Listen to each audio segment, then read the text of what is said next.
이 보리수의 장엄. 그 보리수는 높이 솟아 아주 특별하였습니다. 보리수의 장엄도 역시 열의 위신력 때문이다 라고 하였다.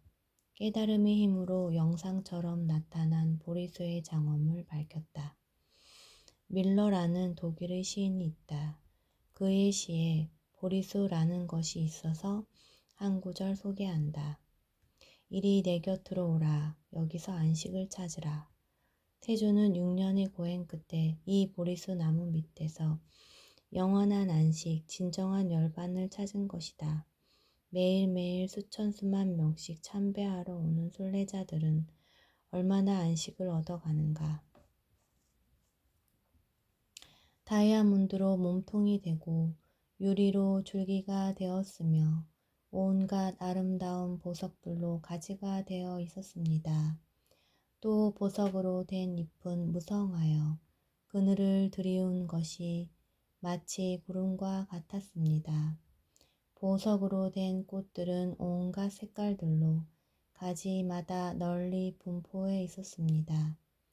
또 많이 보석으로 그 열매가 되어 빛을 머금고 불꽃을 바라며 꽃과 꽃 사이에 나열하여 있었습니다.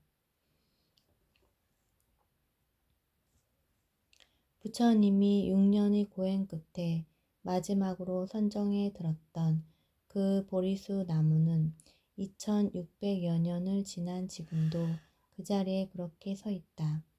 그래서 수많은 불교의 순례자들은 오늘도 부처님의 깨달음을 그리며 구름처럼 몰려와서 천배 만배 절을 올린다. 수말리를 멀다 하지 않고 거기까지 왔다. 나무를 쓰다듬으며 눈물을 흘리기도 하고 연불을 외며 보리수와 대탑을 하염없이 돌고 또 돈다. 그곳에는 밤도 없고 낮도 없다. 먹고 마시거나 쉬는 일도 없다. 혹자는 굳이 그곳에서 삭발을 하며 자신의 신심을 표현하기도 한다. 그 감동은 실로 다이아몬드로 보리수 나무의 몸통이 되어 있고 유리로 줄기가 되어 있으며 온갖 아름다운 보석들로 가지가 되어 있었다. 또 보석으로 된 잎은 무성하여 그늘을 드리운 것이 마치 구름과 같고 보석으로 된 꽃들은 온갖 색깔들로 가지마다 널리 분포해 있었다. 또 많이 보석으로 그 열매가 되어 빛을 머금고 불꽃을 바라며 꽃과 꽃 사이에 주렁주렁 매달려 있었다. 하지만 35년 만에 눈을 뜬 시타르타의 감동이 어찌 이것뿐이겠는가. 다만 말이 부족하고 표현력이 달릴 뿐이다. 그 보리수의 주위에서는 돌아가면서 모두 광명을 놓고 그 광명 안에서는 많이 보석이 비 오듯이 쏟아지며 많이 보석 안에는 수많은 보살들이 있었으며 그 보살 대중들은 구름이 몰려오듯이 함께 출현하였습니다. 보리수 나무란 깨달음의 나무다. 보리수 나무도 부처님이 깨달음을 얻은 뒤부터 붙여진 이름이다. 본래는 필발나수다. 이처럼 깨닫고 나니 나무 이름마저 바뀌었다. 무슨 변화인들 없겠는가. 진도 일천도로 천지가 진동하였다. 그것도 6종 18상으로 진동하였다. 나무 주위에서 엄청난 광명이 눈이 부시도록 발산하고 그 광명에서는 많이 보석이 장마철 소나기가 내리듯이 쏟아진다. 또한 그 많이 보석 안에는 무수한 보살들이 있어서 여름날 하늘에서 구름이 일어나듯 솟아나고 있다. 왜 아니겠는가? 천지만물과 삼라만상의 명명백조도의 명명조사의 인 것을. 이 또한 열의 위신력으로서 그 보리수가 항상 미묘한 소리를 내어 가지가지 법을 설하는데 끝도 없고 다함도 없었습니다. 열애의 위신력이란 무엇인가? 시타르타 태자가 깨달음을 얻어 부처님의 눈과 부처님의 귀를 가졌다는 뜻이다. 부처님의 눈을 갖고 세상을 보라. 부처님의 귀를 갖고 세상을 들으라. 무엇이 어떻게 보이고 무슨 소리가 어떻게 들리는가? 멀쩡한 보리수 나무에서 미묘하고 아름다운 소리로 가지가지 법을 연설하는 소리가 들릴 것이다. 끝도 없이 들릴 것이다. 어디 보리수 나무뿐이겠는가? 삼라만상과 천지만물과 두두물물에서 다 그렇게 들릴 것이다. 3. 궁전이 장엄. 열애가 거처하시는 궁전의 누각은 아주 넓고 장엄하고 화려하여 시방색에 두루두루 하였습니다. 가지가지 색깔로 빛나는 많이보석으로 이루어진 것입니다. 진묵대사시에 이런 글이 있다. 하늘을 이불 삼고 땅을 자리 삼고 산을 베개로 삼으며 달을 촛불로 삼고 구름을 병풍으로 삼고 바다를 술통으로 삼아 크게 취하여 거연히 일어나 춤을 추니 도리어 긴 소매자락이 곤륜산에 걸릴까 걱정되노라. 부처님이 깨달음을 성취하였을 때는 집도 절도 없을 때이다. 한낱 커다란 나무 및 차디찬 바위 위에서 주변에 있는 잡초들을 뜯어다 깔고 앉아 있을 때이다. 그러나 이 몸이 있는 한 누구나 거처하는 곳이 있게 마련이다. 달이 미치거나 길거리이거나 논두렁이라도 상관없다.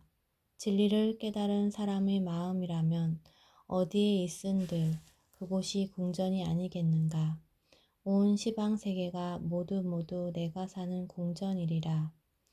가지가지 보석꽃으로 장식되어 있으며 또 여러가지 장엄구들이 광명을 쏟아내는 것이 마치 구름이 일듯하고 궁전과 궁전 사이로부터 그림자들이 모여 깃대를 이루었습니다.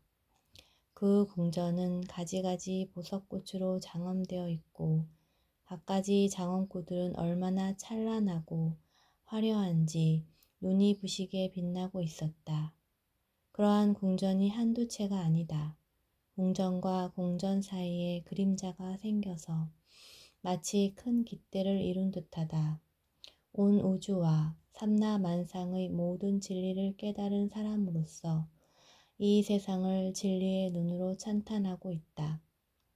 그리고 끝도 없는 보살들과 도량에 있는 대중들은 모두 그곳에 모여 모든 부처님의 광명을 나타내 보이며 불가사의한 소리를 내었으며 또 많이 보석으로 그 궁전의 그물이 되어 있었습니다. 부처님이 보리수 아래에서 깨달음을 성취하시니 끝도 없이 많은 보살과 무수한 대중들이 그곳에 모여들었다. 왜 아니겠는가? 서푼없이만 공부를 하고 포교당을 열어도 사람들이 구름처럼 몰려드는데 하물며 삼계의 대도사요. 사생의 자비하신 어버이가 인류 역사상 처음으로 큰 깨달음을 이루셨는데 그 소식을 들은 사람들이 모여오지 않겠는가? 사람들이 모여야 깨달음의 덕화인 재불광명을 나타내 보인다. 재불광명이란 모든 깨달은 이들이 설하는 진리의 가르침이다. 열애의 자제하신 신통력으로 모든 경계가 그 그물로부터 나왔습니다. 일체의 종생들이 살고 있는 집들까지 모두 그곳에 영상으로 나타나 있었습니다. 삼천대천 세계가 모두 열애의 궁전인 그 궁전에는 또한 상상할 수도 없는 아름다운 음악 소리를 내는 많이 보석으로 된 그물이 둘러져 있다. 또한 일체 중생들이 사는 집들까지 그 궁전에서 영상으로 나타난다. 열애에게 일체 중생은 당신이 사랑하고 애착하는 대상이기 때문이다. 역시 깨달음의 눈을 연 열애의 신비한 힘에서 나온 것이다. 또한 모든 부처님의 위신력으로 가피를 내려 한순간에 온 법계를 다 에워쌌습니다. 부처님이 계시는 궁전은 궁전 스스로의 궁전이 아니다. 모두가 부처님의 가피력, 즉 깨달음의 힘으로 된 바다. 세상 사람 모두 그들이 사는 집은 모두가 그 사람의 능력으로 이뤄진 것이다. 청정한 산간에서 큰 기와집에 사는 것은 사는 사람의 복력은 아니더라도 부처님의 제자가 되었기 때문이다. 그 또한 부처님과의 인연의 힘이며 가피력이다. 위에서 설명한 궁전이 이 세상 어딘가에 실재하는 것은 아닐지도 모른다. 그러나 깨달은 사람은 황량한 광야에서 살더라도 그가 마음으로 누리는 것은 지혜의 힘과 복덕의 힘에 의한 것이다. 그러므로 그 궁전들이 사실은 아니더라도 진실임에는 틀림없다. 설사 황금으로 1,000평이나 되는 집을 지어놓고 그 안에서 살더라도 고통과 번민과 투쟁으로 세월을 보낸다면 그곳은 곧 가시덩굴로 뒤엉킨 지옥일 것이기 때문이다. 4. 사자자의 장엄. 그 사자자는 높고 넓으며 매우 아름다웠습니다. 부처님을 사람 가운데 사자라고 한다. 그래서 부처님이 앉으신 자리가 곧 사자자다. 부처님이 6년의 고행 끝에 마지막 7일 동안 선정에 들기 위해 앉았던 자리를 가리키는데 무지몽매한 이 중생의 안목으로 볼 때 참으로 어처구니 없는 표현이다. 필자도 1993년경에 부다가야의 부처님이 앉으셨던 그 자리에 가 보았다. 커다란 나무 밑에 금강보자라고 불리는 바위가 하나 있다. 부처님은 그 바위 위에다 풀을 뜯어서 깔고 앉으셨다고 한다. 그것이 무슨 대단한 사자자인가. 하지만 설사 모래 자갈밭에 그냥 앉으셨더라도 역시 이렇게 표현하였을 것이다. 열쇠는 곧 깨달음에 있다. 맹인이 35년 만에 드디어 눈을 뜨고 보니 온 세상이 그렇게 아름다울 수가 없고 그렇게 훌륭할 수가 없고 그렇게 존귀할 수가 없었다. 이 감동, 이 충격을 무엇으로 표현해야 할까? 깔고 앉으셨던 이름 모를 풀이 그날 이후로 길상초로 승격되지 않았던가. 그래서 화엄경은 자신이 깨달았다는 환상 속에서 읽어야 맛이 더욱 진하게 우러난다. 그 사자자는 많이 보석으로 받침대가 되어 있으며 연꽃으로 그물이 되어 있으며 청정하고 미묘한 보석으로 그 둘레가 되어 있었습니다. 여러 가지 색깔로 된 갖가지 꽃들은 영락으로 되어 있고 당우와 정자와 누각과 섬돌과 문호와 온갖 물상들은 격식을 갖추어서 장엄하였습니다. 보석으로 된 나무들은 가지와 열매가 무성하여 두루두루 돌아가며 사이마다 펼쳐져 있었습니다.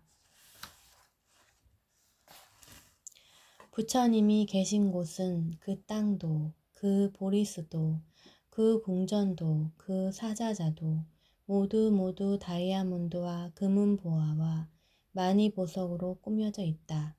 세속에서 아무리 화려하게 꾸민다 하더라도 이와 같을 수는 없다. 실로 화려함의 극치요 사치의 극치다. 그러나 실은 모래밭이나 자갈밭의 평범한 나무 한 그루요 차디찬 바위 위에 잡초를 뜯어 깔고 앉았을 뿐이다. 부처님은 평소 제자들에게 떨어진 누더기도 깊고 또 기워가며 검소하게 살라고 하셨다. 금은 보화는 절대 가지지 말라고 하셨다. 심지어 꽃도 향도 사용하지 말라고 하셨다. 그런데 하물며 당신 스스로이겠는가?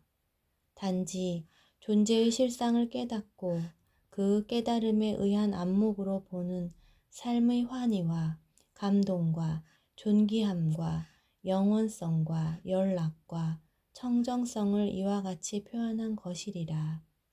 실상의 눈으로 볼 때 나무 한 그루, 풀 한 포기, 모래알 하나 그 무엇인들 존귀하지 않고 소중하지 않겠는가. 심지어 우수마발까지도 또한 그러하리라.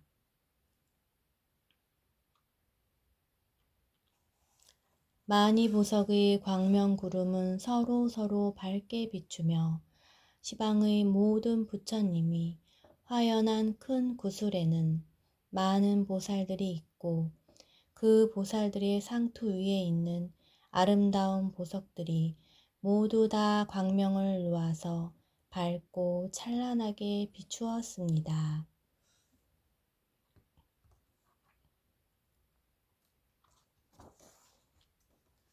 그 사자자는 마니보석으로 받침대가 되어 있는데 마니보석에서 뿜어내는 그 빛은 서로 비춰주기 때문에 그 밝기가 이루 말할 수 없이 눈부시다.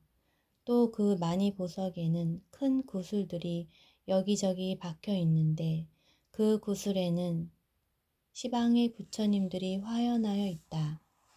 또 화연한 부처님을 둘러싼 모든 보살들의 상투에는 또 다른 아름다운 보석들이 다같이 광명을 놓아 찬란하게 비추고 있다. 그 사자자는 온통 불보살들로 둘러싸여 있고 찬란한 빛으로 휘황찬란하게 눈이 부시다. 지금도 부다가야에는 부처님의 성도를 기념하는 큰 탑이 세워져 있다. 그 탑 옆에는 큰 보리수 나무가 있고 보리수 나무 옆에는 큰 바위가 있는데 그것이 부처님이 7일간 선정에 들었던 금강보좌다. 멀리서 온 순례자들은 밤에 그 도시에 도착하더라도 피곤함을 무릅쓰고 곧바로 그곳에 와서 참배부터 한다.